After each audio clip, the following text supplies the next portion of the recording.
Hey guys, Bill the Appraiser here with a new episode of All About Appraisals. Topic of the day is low appraisal or appraisal low, or what if your appraisal comes in lower than anticipated. I was trying to figure out a way to avoid the word low because I don't really like it, but we'll talk about that. So first of all, the appraisal is only low based on someone's expectation. You have to have some sort of benchmark or expectation in order to be able to come back and say, oh, well, no, the appraisal came in low. Um, and although I may ruffle a few feathers when I say this, I suspect that the appraisal did not come in low. The appraisal probably came in where it needed to be based on the current comparable sales that the appraiser used. Now, that may not be the same number that the homeowner was hoping for or that the agent was hoping for, but that's the case. Just real quick, there is also always the option of a reconsideration of value where the agent, the homeowner, someone goes back to the appraiser and says, hey, what about these comparable sales? Did you consider these? And I think there's a limit of those. Fannie and Freddie came out with a very specific guideline a couple of years ago about that. So there's a very limited number, like 3, 4, 5. Then the appraiser, takes those into consideration.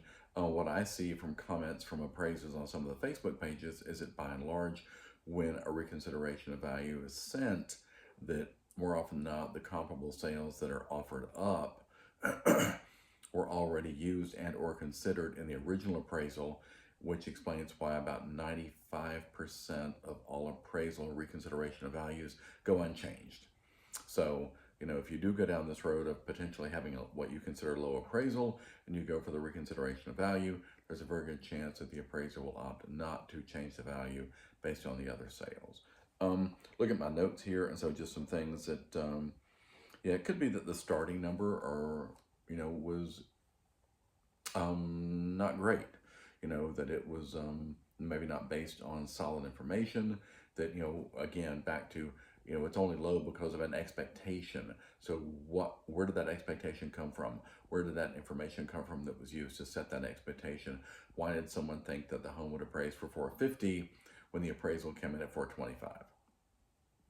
And so that's kind of where we're going with that. Potentially, maybe the agent's idea of updated and the appraiser's idea of updated are two different things. The appraiser has a very specific guideline they have to use, we have to use to qualify something as remodeled or updated, etc. And, with agents, there may have been a few things done and the agent was considering it updated and consequently comparable to other sales in the area, specifically potentially a subdivision. And so they weren't making the adjustment for that, whereas the appraiser would have to. Mostly because appraisals get reviewed to death, basically. Appraisals get reviewed a lot. And so it's not as if the appraisal that the appraiser writes, puts together, is sent directly to the end user, and then the end user signs off on it, and then everybody moves forward. No. The appraisal gets sent into the bank or to the AMC. It gets reviewed at that point. If it does go to an AMC, once it does go to the final lender, then they review it as well. And then, of course, ultimately the underwriter reviews it. And so there's all sorts of points along the way that any and everybody could come in and say, oh, I don't like this, I don't like that, or whatever. And the appraised value could change, which is also one of the reasons why appraisers are not allowed to discuss the appraisal with anyone except the intended user. Because they don't want the appraiser, I've said this in other videos, they don't want the appraiser to tell the homeowner, oh, it appraised for X, and then, after the review goes through and the underwriter takes their swing at it, and they request that the appraiser make changes, et cetera, then all of a sudden the value is 10% lower than what the appraiser told the homeowner in the first place. So that's what the lender is trying to avoid, which is why, the rules and regulations for appraisal work do not allow the appraiser to discuss the appraisal with anyone except the intended user, which is generally not the homeowner. It is the homeowner's lender, the bank, basically, or credit union, whoever it is. Another reason why the appraisal may come in low, to use that word, is potentially because of the comps that the agent used in their CMA. Whenever a home is going to be listed, an agent does what's called a CMA, a comparative market analysis, which is kind of like their version of an appraisal. And depending on what the comps they use for that are, then of course that would dictate their number.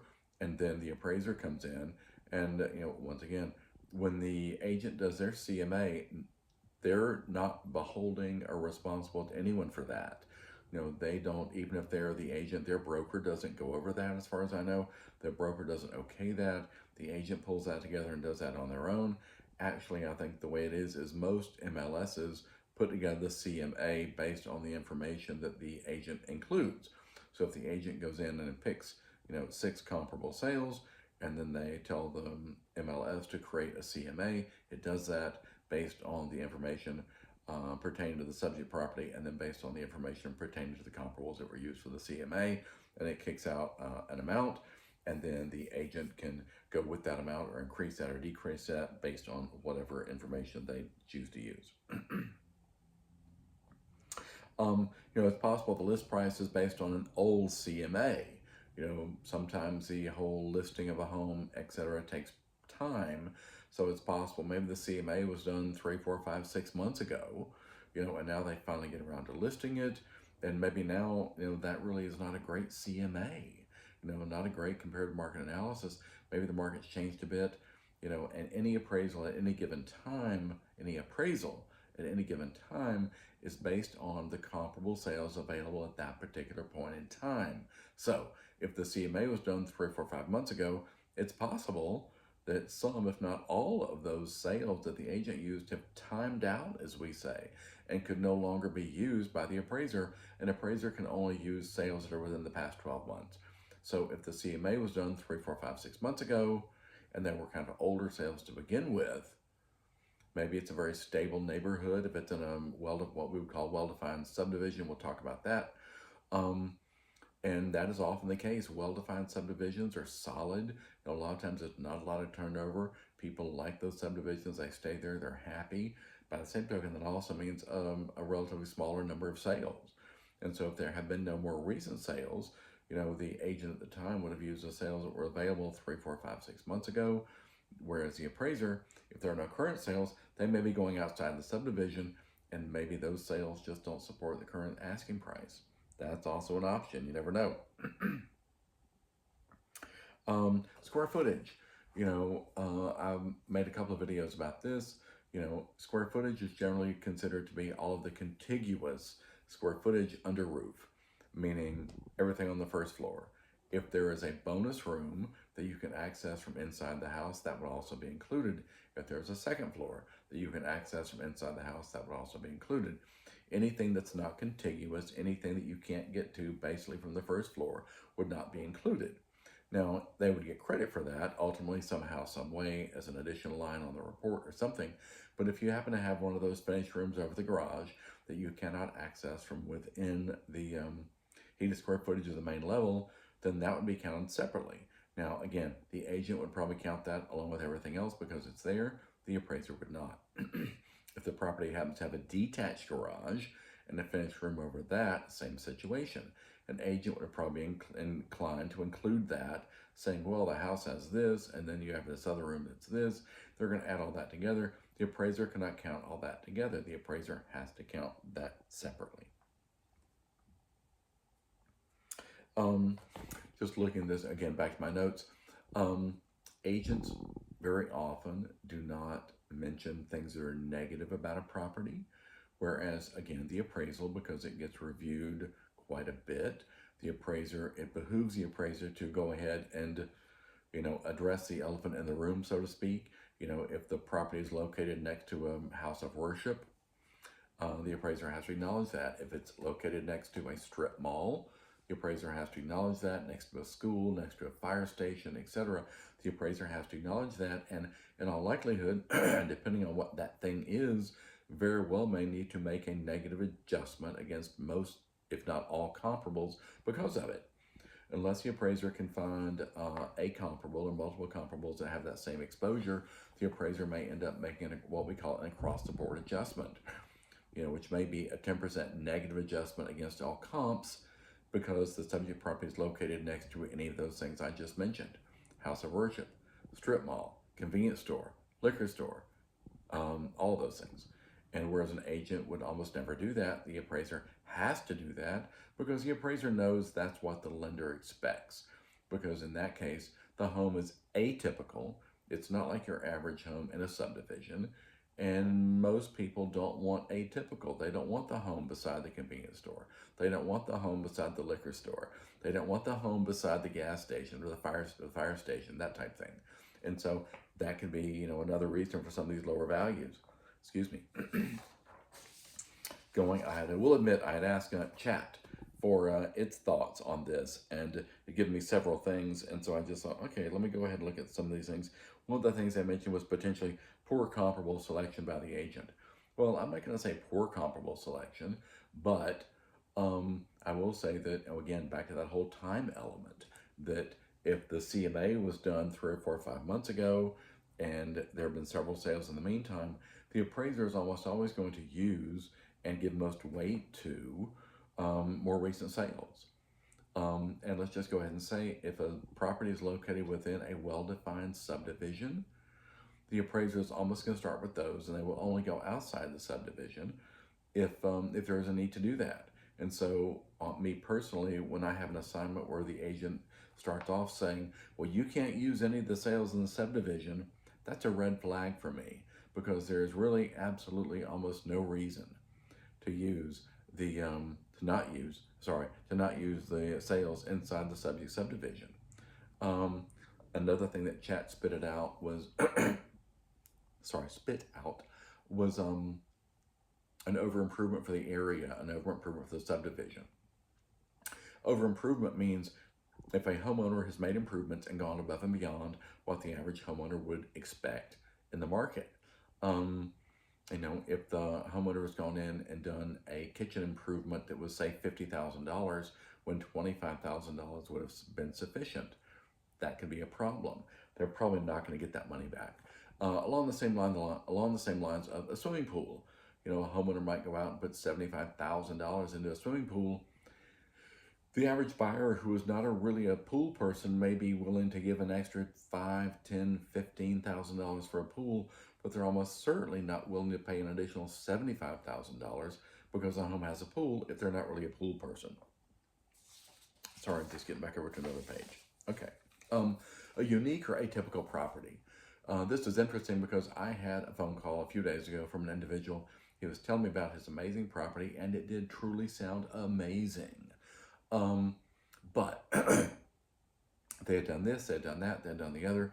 They had done all these wonderful, wonderful, wonderful things to it, but it was, again, well above and beyond what the average buyer would be looking for. And so, I tried to explain to him that, I don't think an appraisal is going to help, because at the end of the day, and I was going to get to this at the end of the video, but I go ahead and mention it now. At the end of the day, for any home out there on the market, it's really all about what the buying public is willing to pay for it. That they may be willing to pay a little bit extra for something, but chances are they may not be willing to pay, a whole lot extra for something. I happen to live in a state where we have a lot of people coming in from other parts of the country, which is wonderful and great and amazing.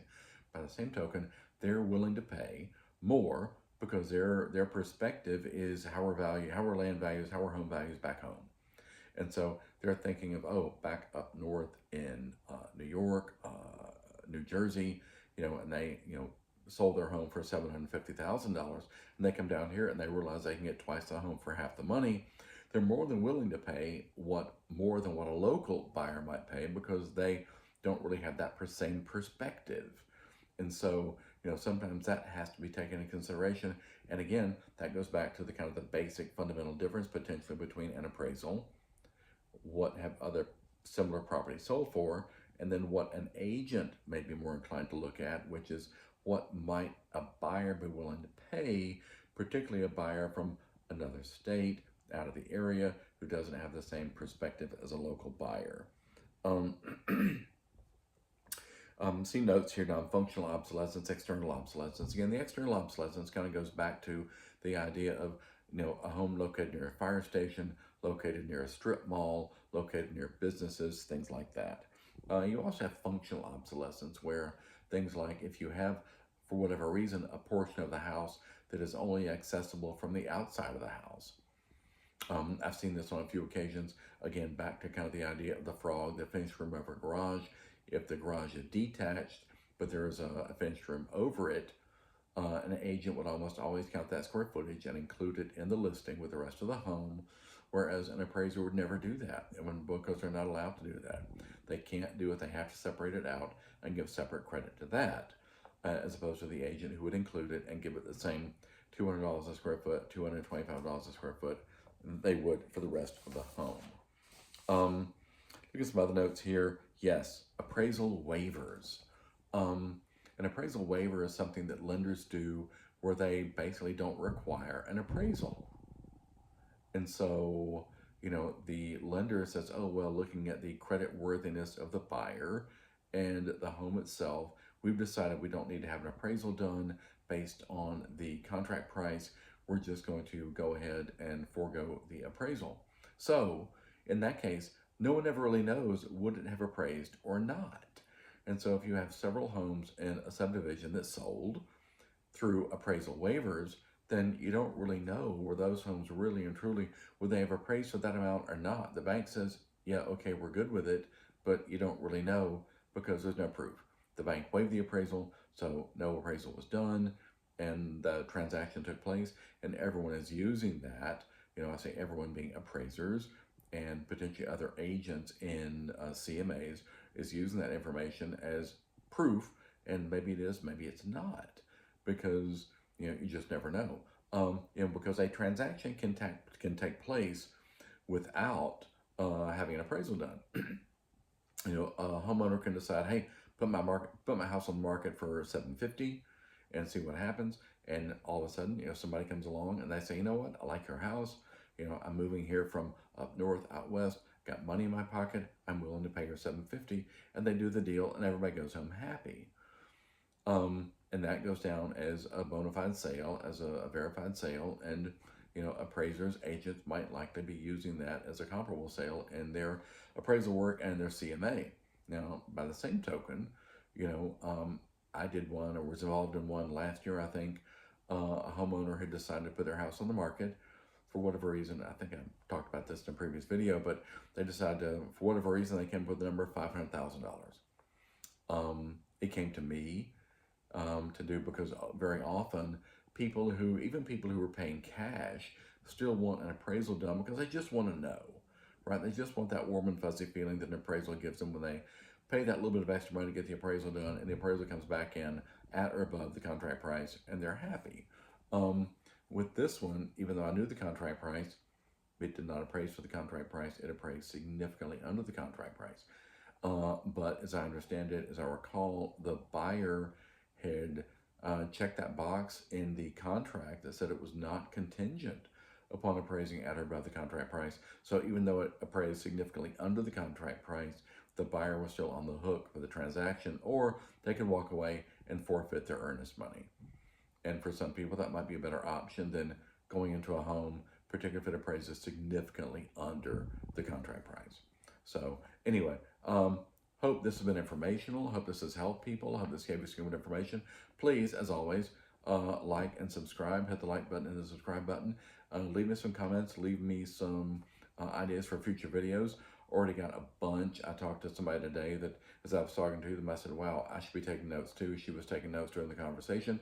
And I said, I should be taking notes because I've got great ideas here for my YouTube channel, and I'll get a lot of good videos out of this. So again, thanks for watching. Feel free to hit the like and subscribe, and we'll see you on the next video. Thanks.